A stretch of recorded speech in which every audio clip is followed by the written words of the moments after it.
Inside the pedestal of the Statue of Liberty in New York Harbor, a couple of stanzas by Emma Lazarus are cast on a bronze plaque. The key lines are the ones about, "Give me your tired, your poor, your huddled masses yearning to breathe free," and so on, which frame liberty's torch as a beacon for immigrants whose dreary homelands have hobbled their pursuits of happiness and who are therefore and thereby welcomed to take their shot in America. Metaphorically, if not yet literally, Liberty's torch has recently been replaced with a Keep Out sign. The second administration of US President Donald Trump has made it seem even longer than it is, since a previous Republican president, Ronald Reagan, concluded his time in the White House with an affectionate encomium to immigration. "If we ever closed the door to new Americans," said Reagan, "our leadership in the world would soon be lost." It is an open question whether the current occupant of the White House doesn't believe this or doesn't care. It is usually the case that the political weather in the United States is felt elsewhere, or as Reagan put it in the same speech, "We create the future and the world follows us into tomorrow."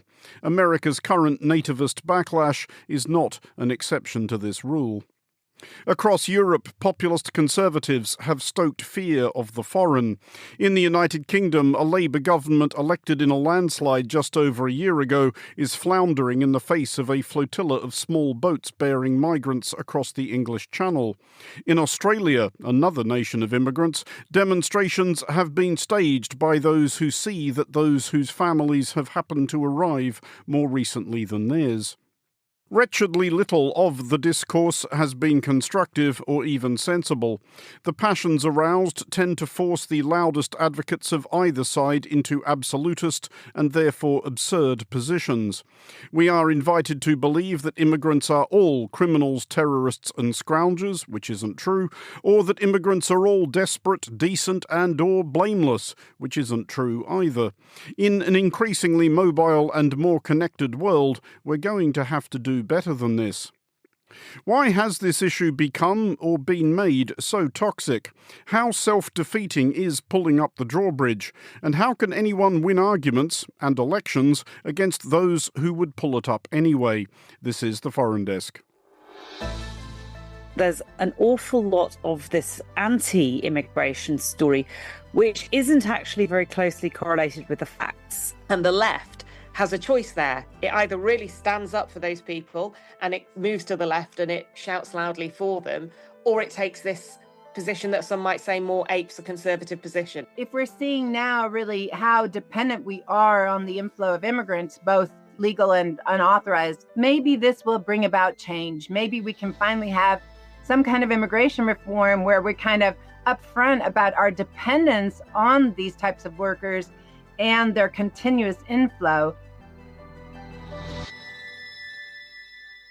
You're listening to The Foreign Desk with me, Andrew Muller. Our first guest is Pia Orencius, Vice President of the Federal Reserve Bank of Dallas and co-author of Beside the Golden Door, U.S. Immigration Reform in a New Era of Globalization. Pia, let's start with a view from the ground. You are talking to us from Texas, which is, of course, literally on the front line of this argument in the United States, bordering Mexico as it does. In the last few months in particular, how weird and or alarming have things got for immigrants in Texas and I guess all over the United States? Well, there's not a lot of data being published on what's happening right now. So a lot of the data we were relying on, in previous years is not being updated. So we don't actually know or have details about, how many removals there are, for example, or deportations. And so it's a little bit of a guesswork. We do know that arrests have gone up, probably tripled or quadrupled.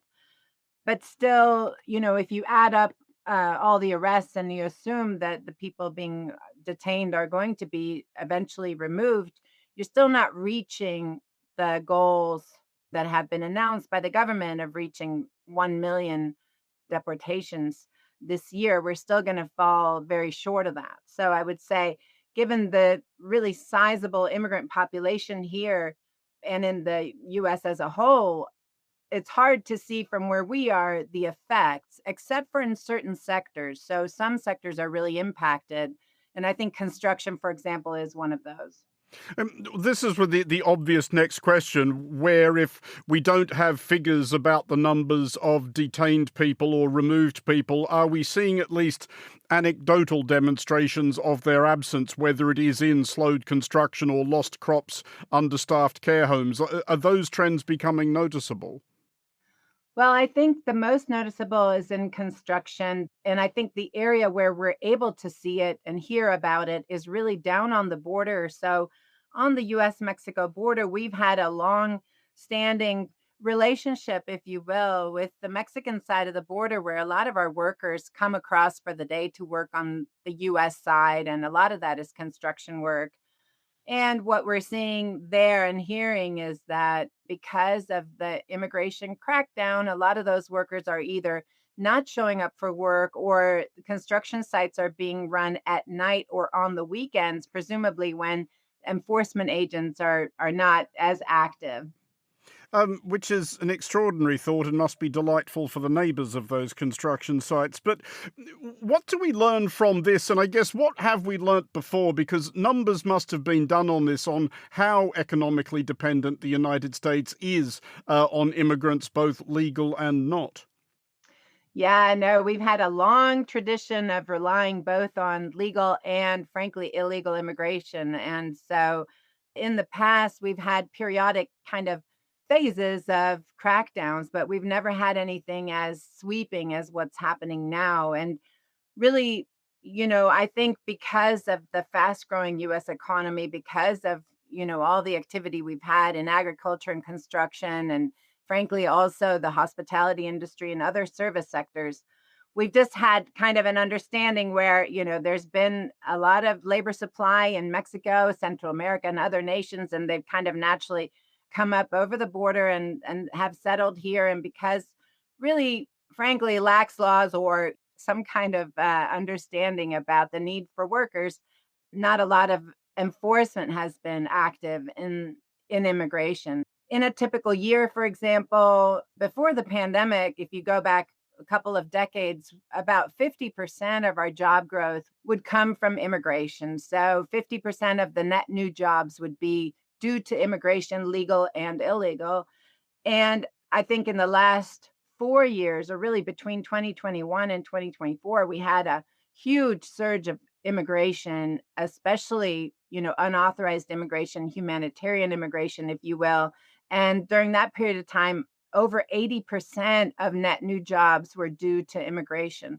So the shift now is really dramatic from having such large inflows to having almost no inflows or net inflows. And so it's a very dramatic adjustment period. So, is it possible, I guess, to imagine what the effect on the US economy would be if the Trump administration succeeded in removing every single illegal immigrant in the United States? And that is a number of people variously estimated at somewhere between 10 and 14 million people, plus any numbers of millions on top of that who may be entirely legally resident in the United States, but who the Trump administration doesn't like the look of for one reason or another. Well, to remove the entire unauthorized population is probably an impossible task. So I don't think it's very likely. There are also legal protections, legal processes that are supposed to happen before people are removed or apprehended and removed. And so I imagine over time courts will rule, and the government will have to, move in a slower, more measured pace than they are right now. But I think when you think of economic growth, it's really more tied to the inflow of immigrants than it is for the existing population, because it's kind of the extra workers coming in. And we published a blog here at the Dallas Fed in July, where we kind of went through and tried to measure the GDP effects of the decline in immigration. And we saw that most of it was related to the decline in inflows. And we found an impact of GDP, which was quite large. Not quite 1 percentage point of GDP this year, but zero 0.8 of a percentage point of a decline in GDP growth this year as a result of the decline in immigration. Other people had found smaller effects, maybe half of that, 0.4% decline in GDP growth as a result of the decline in immigration. So again, the GDP effects are quite large. Yeah, that, to be clear, that 0.8% of GDP growth being an absolutely staggering quantity of money. Is there an argument, though, that some of those industries we've been talking about, particularly construction, agriculture, nursing, care homes, etc., have become somewhat too accustomed to relying on illegal immigration or sort of liminal immigration, because presumably those immigrants are people who are less likely to complain, still less do anything like unionize if they are paid badly or treated unfairly? So that's an interesting point. So I think the system that the US has kind of relied on, this kind of understanding that these people are working in the formal economy, I think the reason it has worked is because if you don't really enforce the laws, and by enforce the laws, I don't mean really going after the workers and doing worksite raids and that type of thing, but really going after employers and employers who are hiring undocumented workers. Because we've never done that. When you don't have enforcement, things kind of proceed in more of a normal fashion. And normal being things are not that different for like a US worker versus an immigrant worker on the ground, even if that immigrant worker lacks status. Now, this is not always true. There are exceptions, of course, but I think when you do begin to enforce the laws is when you do see more of the discrimination and the oppression and the you do have these negative effects, knock-on effects on worker conditions when you're enforcing the law, because obviously then the worker is more marginalized. So I think this kind of system that we've had in the United States for decades, I think it kind of survived and even thrived, if you will, because there wasn't any enforcement. And so again, when you have enforcement, and like we now have, although if it could be even more dramatic if they decided to go after employers, but again, that's when you'd start seeing that workers really get squeezed. Well, just finally, then, I mean, anybody who has spent enough time talking to politicians, especially off the record when they'll tell you what they actually think, knows that it's not always politically possible to proceed in a strictly rational, logical, or indeed sensible fashion. But if somebody was able to do that, if the political will and the political space existed to construct an actually logical, sensible, utilitarian policy to deal with immigration of the sort which economists such as yourself might approve, what would it look like?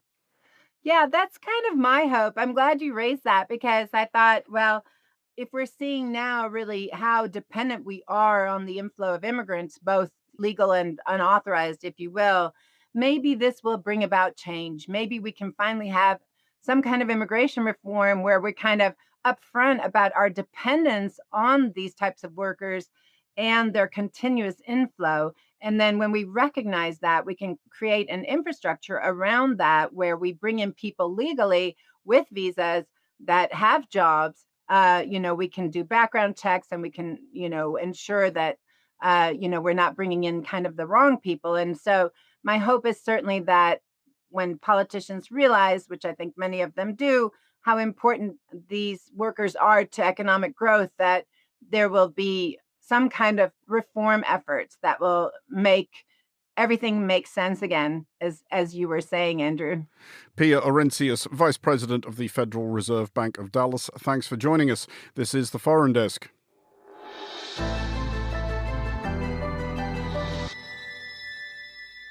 You're listening to the Foreign Desk with me, Andrew Muller. Here in the UK, angst about immigration has launched Reform UK, the present vehicle of principal Brexit agitator Nigel Farage, to the top of opinion polls, inspired a widespread festooning of English towns with the Cross of St George, and completely befuddled the government, who are pursuing the curious strategy of attempting to combat Farage by ostentatiously agreeing with him. Our next guest is Anushka Asthana, US editor for the UK's Channel 4 News and the author of Taken as Read, How Labour Won Big and the Tories Crashed the Party.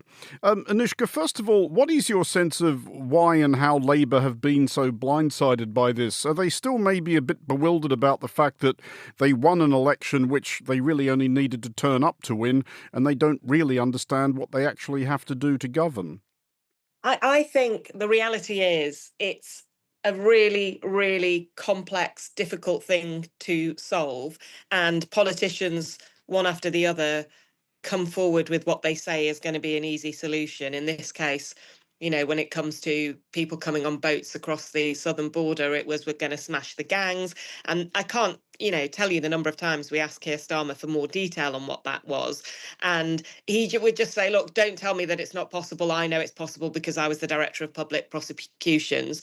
And clearly they have taken some steps to try to smash the gangs. But it was always very clear to us watching this that in itself isn't going to stop boats coming across the channel. In terms of legal migration, it's kind of blindsided the Conservative government before them, I think, that the numbers went up so massively. I think there were two particular routes that really drove those numbers up. One was students coming here, and I think there is a debate to be had about the extent to which students should be part of some negative net number as you see it. The other thing was that we had a real crisis after COVID and that we needed more people to work in social care. And again, I've been covering politics for 20 years. The number of times you hear people say, well, we need to skill up our own population to work in these jobs, so we don't need to undercut them with foreign labour. But the reality is that it never seems to get fixed. It always seems to be a crisis point at which we're talking about it. What have you made, though, of Labour's response in the last few weeks to the anti-immigrant sentiment, some of it quite strident and visceral, which has become mainstream in a way that I don't recall it being in the United Kingdom in all the decades I've lived here?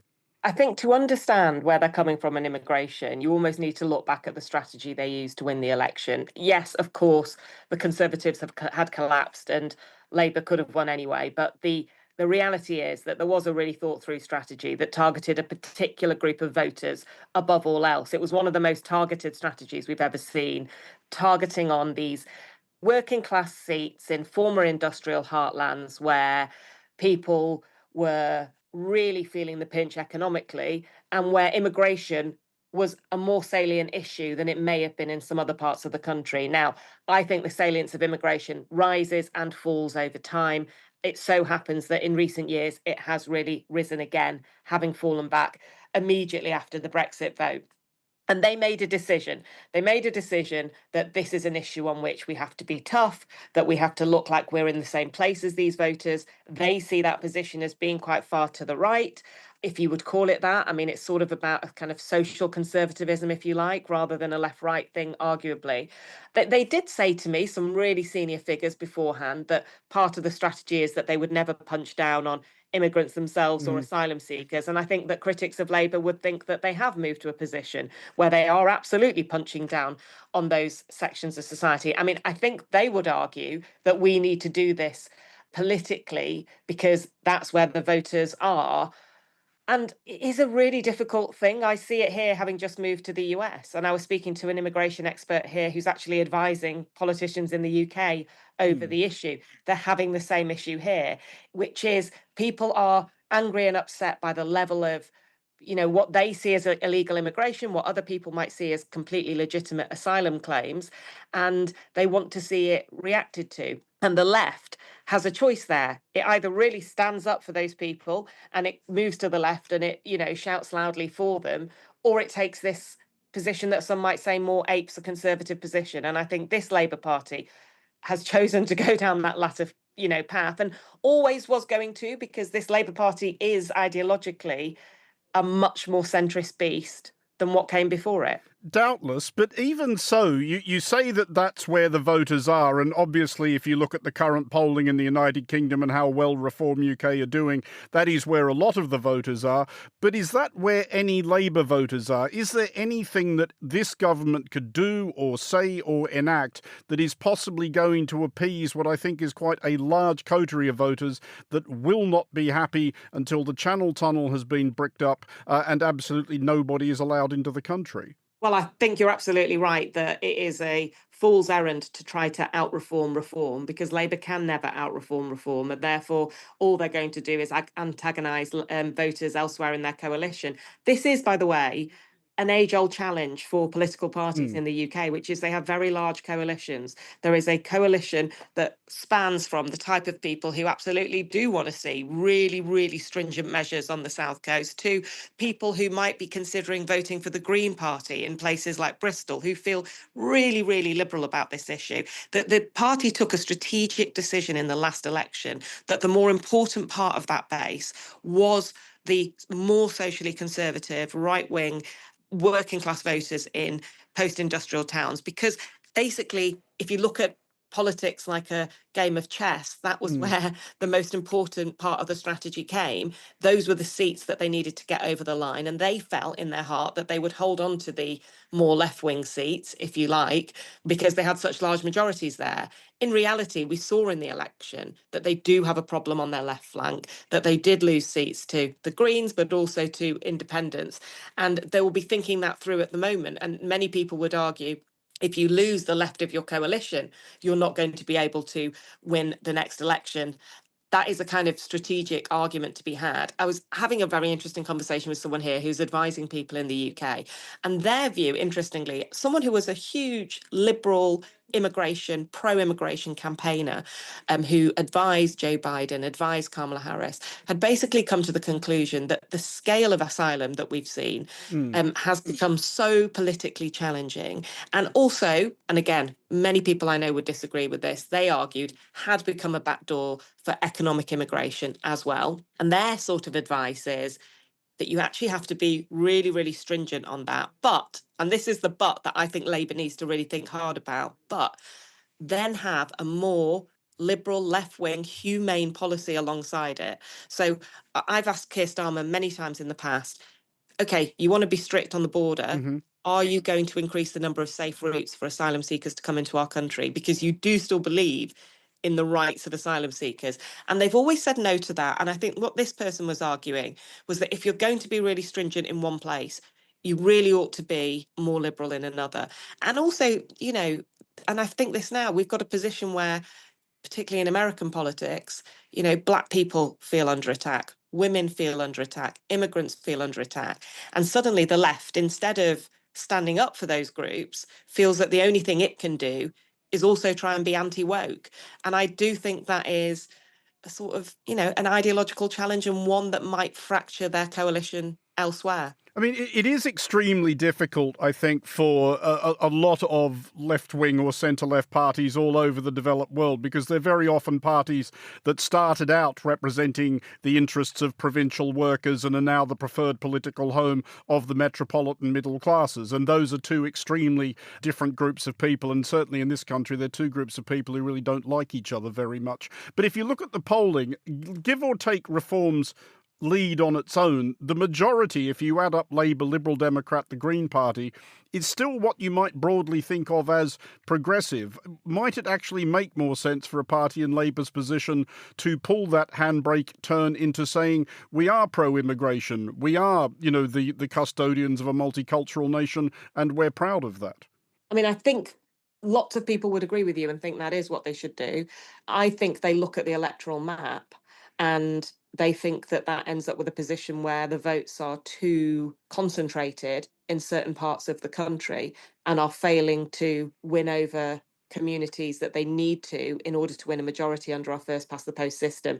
There's also, I think, a kind of moral argument here, which is, can a party that was basically built to represent, you know, working class people in the UK really say, actually, we're not going to try and win those communities back anymore. We're going to focus on what I'm afraid to say is a much more liberal but also affluent part of the population. I mean, again, we see the same thing here in the US. I was amazed to see data about the split between communities where there are Cracker Barrels, which are old-fashioned American restaurants, which are seen as more working class, if you like, and places that have got Whole Foods.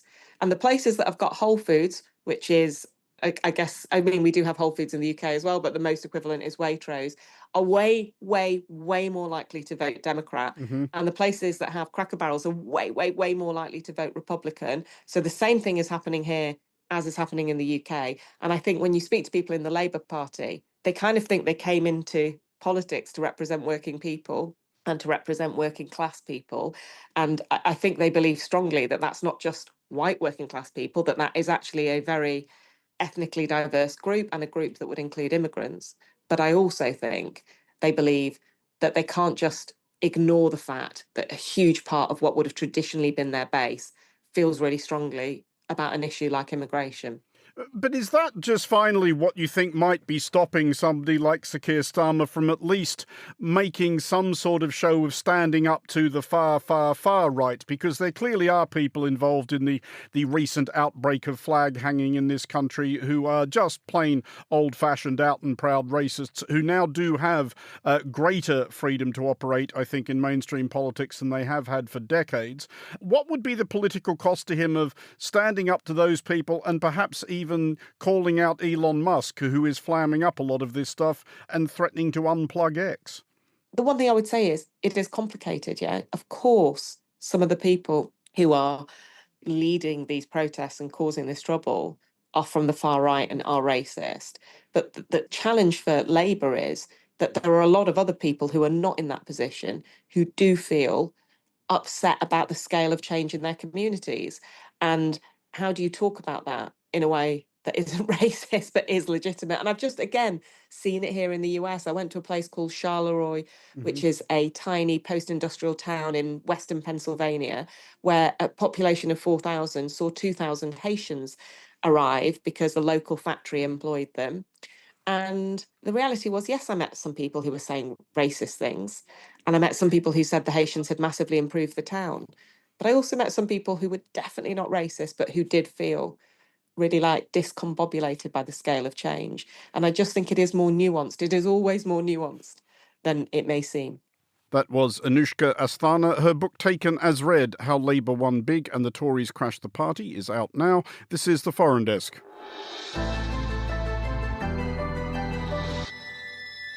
You're listening to The Foreign Desk with me, Andrew Muller. Anxiety about incomers is nothing new, but is there anything new about the current variety of it? Well, joining me finally to try and figure that one out is Alex von Tonzelman, the historian, author and screenwriter. Alex, well, exactly that, I guess. If we are to accept that fear of the other has been pretty much a constant of human history, is what we're seeing happening now in the United States and elsewhere actually anything new or remarkable? In a sense, no, it isn't. We've always had a situation where migration has caused some discomfort. If you look back in European history, for instance, there's always been resistance against groups like the Jews, who were seen as kind of outsiders who had got into places like Britain. And, then periodically, even from the Middle Ages, you see expulsions of those groups and pogroms against them being organised. So in that sense, concern about immigration is extremely old. I think probably what's new is the way it's being weaponized by modern populist politics.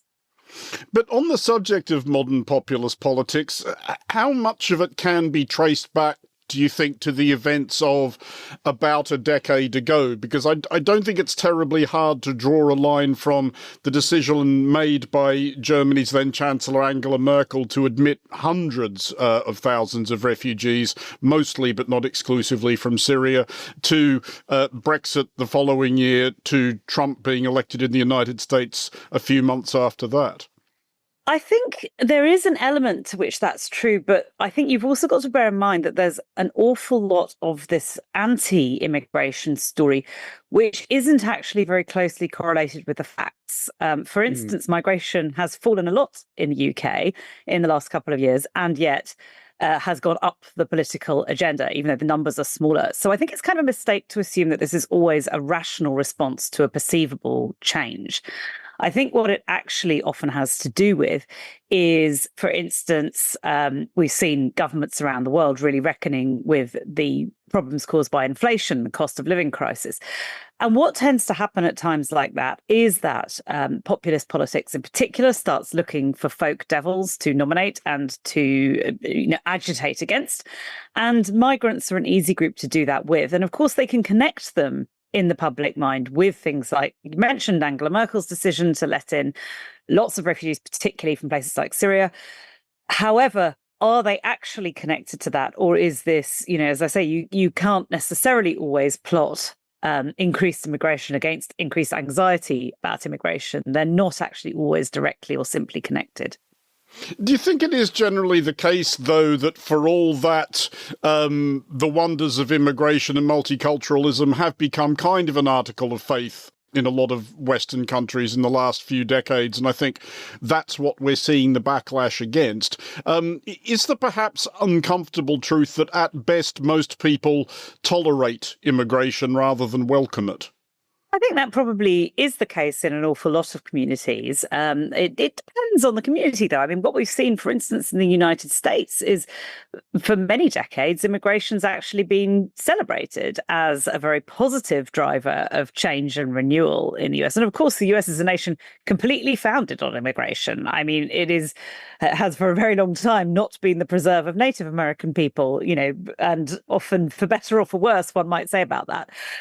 So I don't think societies always have to reject or agitate against immigration. And I think what we've seen really coming out of the late 19th century, where very large mass migrations were happening through into the early 20th century, was increasingly the use of migration as a political weapon. And obviously in the 1930s, that reached a high point with groups like the Nazis in Germany. And I think it's reaching a high point again, not necessarily to make a direct comparison with that particular period in history, but it is obviously something that the populist right in lots of places around the world has found an extremely beneficial political attack line, and that the democratic centre and left have not been very good at refuting.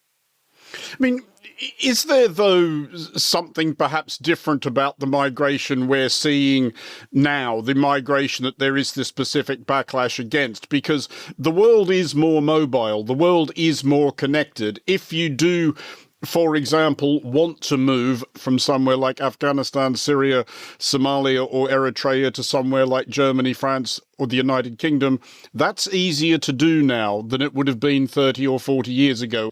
So is what we're seeing now maybe a kind of desperate flail by that nativist tendency against this new connected world? Possibly. And I mean, I'm not sure, though, that it is true that it's easier now to move than it was 40 years ago. I think in some ways it's actually a lot more difficult because a lot of Western governments have really clamped down on border security and migration and so on. I mean, when British nationality, for instance, was invented, which is in 1948, much later than people often think, by the British Nationality Act, every single citizen of the British Empire was defined as British with the full right to move to the UK. That right was gradually taken away from people from the periphery, people who were born in the colonies. But that was allowing enormous migration. And if you look at the 19th century, it's huge. The migration movements are millions and millions of people, far, far higher than we often see today. So the idea that it's easier today just because, okay, we've got planes or whatever, it isn't really easier at all. I think it's a lot more difficult and there's a lot more regulation of it. Nevertheless, the weaponization of it in the current context, which has been, it's easier to make it look like an organic movement, even if it isn't. So social media grants us that possibility. Do you see any parallels between anything that's happened in the past and that, or is this a completely new means of expressing or channeling the public will that we haven't figured out how to deal with? I think it's a little bit of both. It's not a new phenomenon. And as I say, agitation against immigration has been a political tool that has been ramped up by populist parties really from the late 19th century through the early 20th, and then beginning again in the late 20th century. That's been a very, very effective rallying tool for them in lots of contexts all around the world. I think it's kind of reached a high point now with those populist right-wing parties normally getting into this. They found it a very effective tool. And they have found also that there is not much resistance to it from the centre and left. And partly that's because I think those parties are very nervous. Certainly, you're seeing a lot of talk about things like legitimate concerns on the centre and left about immigration. which actually, when you really look at the facts and figures, I mean, first of all, we're in quite a serious demographic crisis in the West. If we don't increase our populations, which we certainly aren't doing through having more children, we're having far fewer than we used to. We're going to see some pretty serious demographic hardships coming up in the future, and things like welfare states will become unsupportable. So, there isn't anyone to pay the pensions of the people in the West at the moment. You kind of need actually much more substantial immigration if you're going to sustain the model that has been created in the West. But it seems that politicians on the centre and left are very reluctant to make this argument. And I think that's because populists have been enormously successful in portraying this kind of anti-immigrant feeling as an authentic working class sentiment. And, actually, if you look at the history of the working class immigration, that's not really true either. But they have been very successful at presenting it as such, and the centre and left have been poor at refuting that. Just as a final thought then, I don't know with your historian's hat on how much you see these things as this enormous pendulum swinging from one extremity to the other and back, but is it at all plausible that the coming years might see a backlash to the backlash, that immigration might actually start to become popular again, if indeed it ever was? Well, rationally it should, but of course we always make a mistake by assuming that rationality has any role in politics at all. That will lead us down some extremely mistaken assumptions. But rationally it should, for the reason I've touched on, that actually we are in the West, and in fact globally, birth rates are falling pretty much everywhere actually. But in terms of the West and sustaining the kind of welfare states and lifestyles that we have got used to in the West, the kind of generous pensions that many countries have given out in the West, we need an increasing population, and we are simply not doing that. And no policies actually from the right or left or centre have been successful at increasing birth rates in the West or anywhere. Whether those are kind of compelling people to have children through reducing women's rights, or whether they are friendly Scandinavian policies like providing more nurseries, none of it actually seems to work. So, in fact, there ought to be a space for centre or left parties in Europe and the US to advocate that actually increased immigration is what we need. But culturally, that seems to be an incredibly hard barrier to overcome, a very, very high watermark. So let's see if anyone can do it, if anyone wants to grasp that nettle and actually talk about what we need to sustain the economies of these countries. That was the historian Alex von Tunzelmann. Thank you for joining us.